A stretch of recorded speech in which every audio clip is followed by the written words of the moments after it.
Good morning बच्चों। चलिए science का ऑनलाइन क्लास स्टार्ट करते हैं। बच्चों आज हम लोग पढ़ेंगे वाटर साइकिल यानी कि जल चक्र।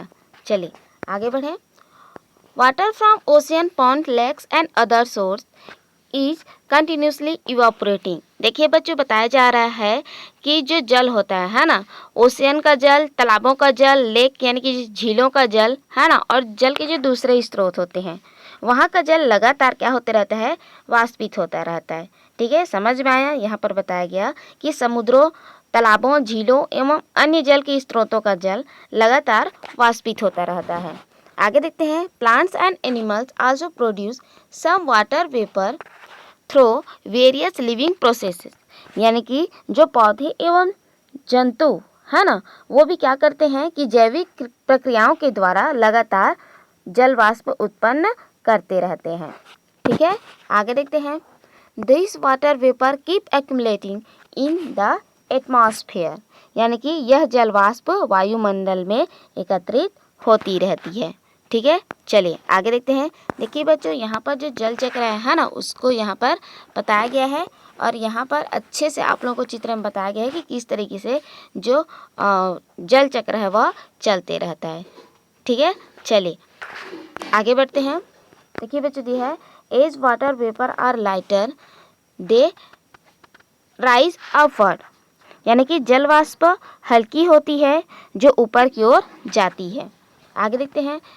इन the upper layer of the atmosphere the temperature is lesser. यानी कि जो एटमॉस्फेयर यानी कि वायुमंडल की ऊपरी सतह का ताप क्या होता है, कम होता है।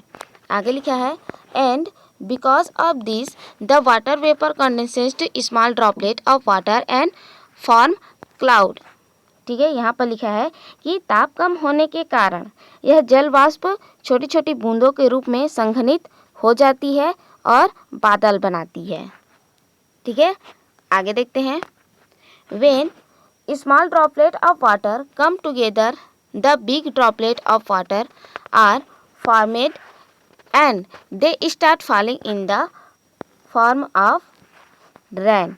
यहाँ पर लिखा है कि बादल में जल की बूंदें पास पास आती है तो पानी की बड़ी बूंदें बन जाती है। ठीक है बच्चों, समझ में आया। बादलों में जल की बूंदें पास पास आती है तो पानी की बड़ी बूंदें बन जाती है तथा वर्षा के रूप में गिरने लगती है।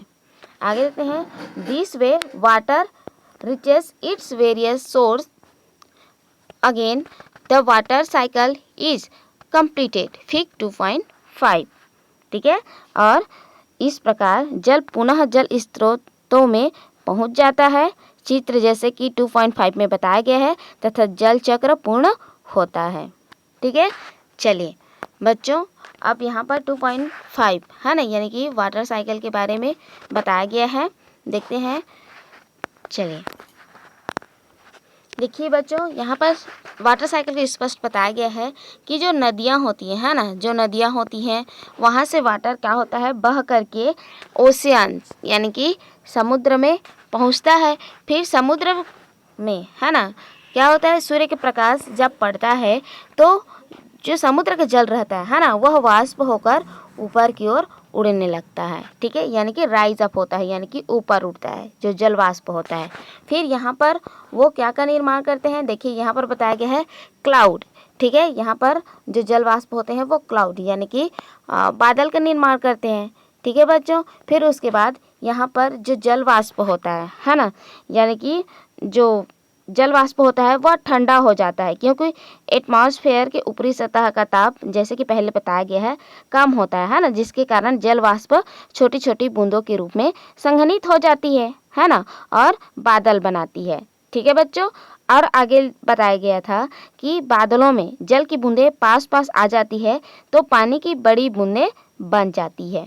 ठीक है, यहाँ पर जो जल की बूंदें होती हैं वो पास पास आकर बड़ी बूंदों में है ना बदल जाती हैं, और यहाँ से फिर क्या होता है, ये वर्षा के रूप में पृथ्वी पर फिर से गिरती हैं। ठीक है, अब गिरने के बाद फिर से जो जल होता है वह जल स्रोतों में पहुँच जाता है। ठीक है, फिर बह करके वो ओशियन में पुनः फिर चले जाते हैं। इस तरीके से एक जो साइकिल रहता है ना, यानी कि ये जो चक्र है वो चलते रहता है, ठीक है, और इसी को जल चक्र कहा जाता है। ठीक है बच्चों, आज के लिए इतना ही। इसको आप फिर से पढ़िए और जल चक्र को समझिए। ठीक है, आज के लिए इतना ही। नेक्स्ट वीडियो में आगे की पढ़ाई करेंगे, तब तक के लिए थैंक यू।